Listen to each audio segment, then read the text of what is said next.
Kwesi Edujan says most of the youth who triggered and participated in the Nkoranza crisis were not from the town. According to him, intelligence available suggested that other adjoining districts, including Techiman, Kintampo, Wenchi, and Ejura, influenced the Tuesday, May 17 rioting that led to the death of one person. Information that we gathered, there are WhatsApp messages, there are pictures of those things, which indicates that there were a lot of partners from other areas within the region that took part on that fateful day. The young Nkoranza from Nkoranza, they are youth, Binu Free, Kintampo, Techiman, Atibubu, Ejura. That far, Ebeka, youth Mohano, and I created that confusion. Nkoranza Entisa. Enra radio station free Techiman. Edin machines about baby see ယာuspēcts. Baby oye juma. Some of baby morning show. Had it not been the immediate intervention, nananom pa mo free her. Nka ija asanyato Nkoranza mobile. Aden is asumdwe very variable. You can't quantify it. Timestre media men, especially Omo Wobrisa say Omo yes ယာuspēcts. Sisi Nkoranza difficult times.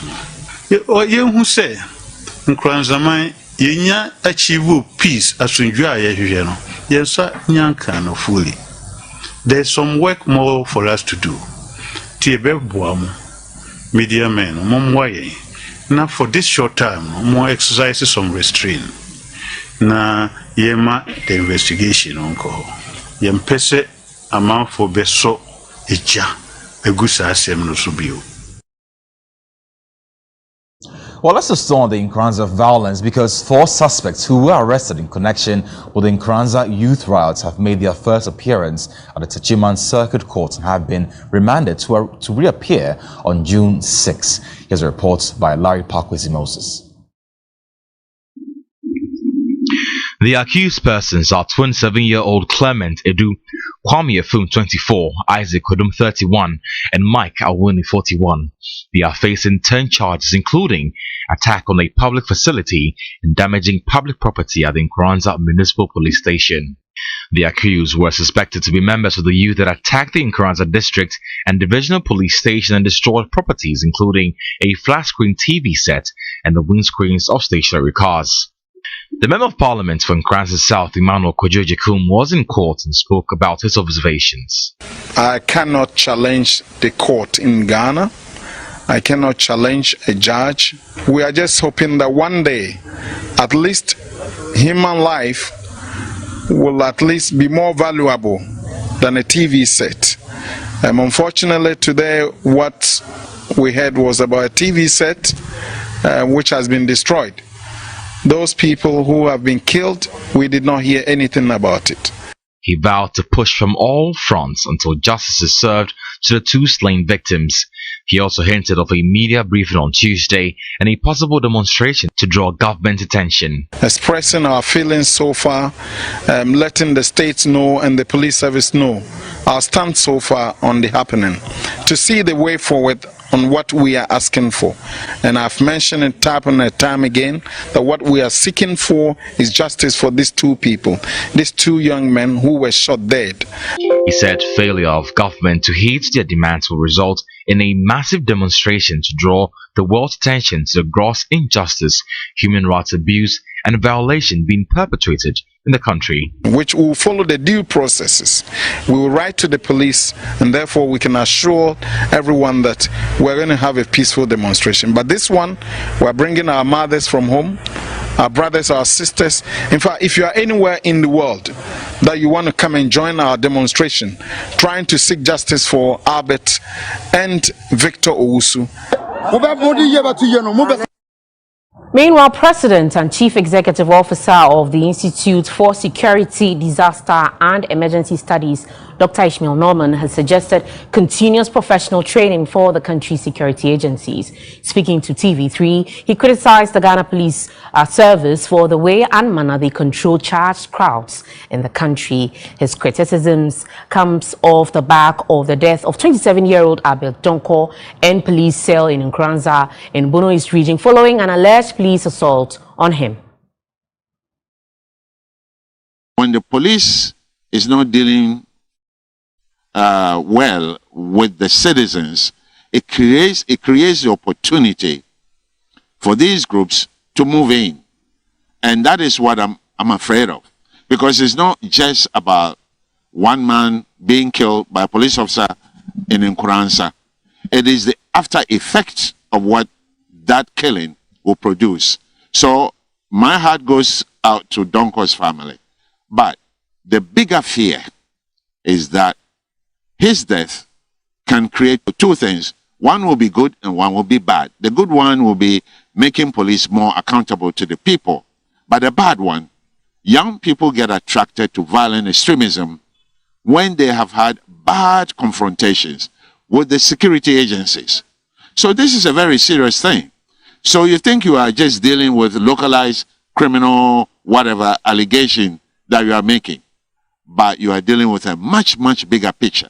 Having witnessed a juror recently, you don't wait for them to actually effect the agitation before you take action. Come to tell us that they're agitating. So they have to be very careful about these things. There's some more security issues tonight. The terror attacks in Togo last Thursday and Burkina Faso on Friday have heightened concerns of a terror attack in Ghana.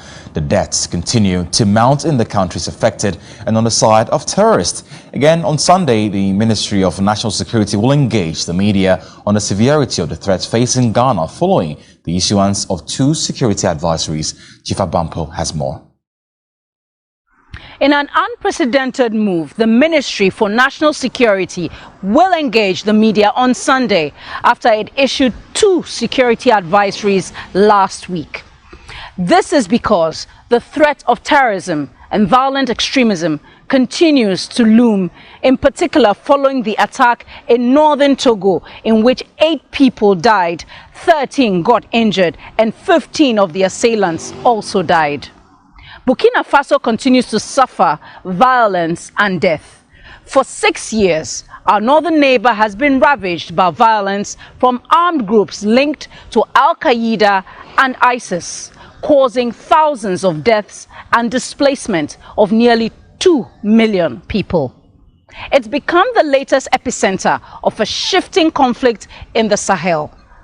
But as the threat nears Ghana, one may ask, what do these terrorists want? It's simple. They want natural and financial resources, access to the coast and the ports. The national security apparatus have identified this in their national security strategy document, which hinges on a whole of society approach to mitigate the potential terrorist threat in Ghana. Some will also ask, how come Ghana remains untouched? The theory is that instigators of such threat themselves need safe havens, and Ghana projects as such. The national security continue to monitor, analyze intelligence in an effort to take the necessary actions to protect Ghanaians, our democracy, and the territorial integrity of Ghana. On Sunday, certainly without compromising national security, many Ghanaians will want to hear practical measures and actions to keep the terrorists out of the country and ensure that Ghana remains safe for all Ghanaians. Rather a worrying situation there, and that's why we have a fraud prevention expert and security consultant at RidQuest Consult, Richard Kumado, on the line. He is actually on Zoom right now. Good evening, sir, and thanks for joining us.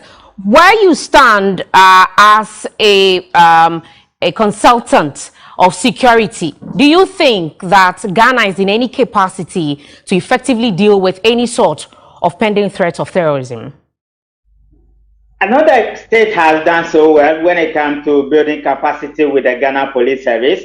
They have also done the same with the military. What is important is to cohere their activities together and to create a convergence criteria where their collaborative efforts will be enhanced. If that is done, then they pose themselves in a position to be able to be effective.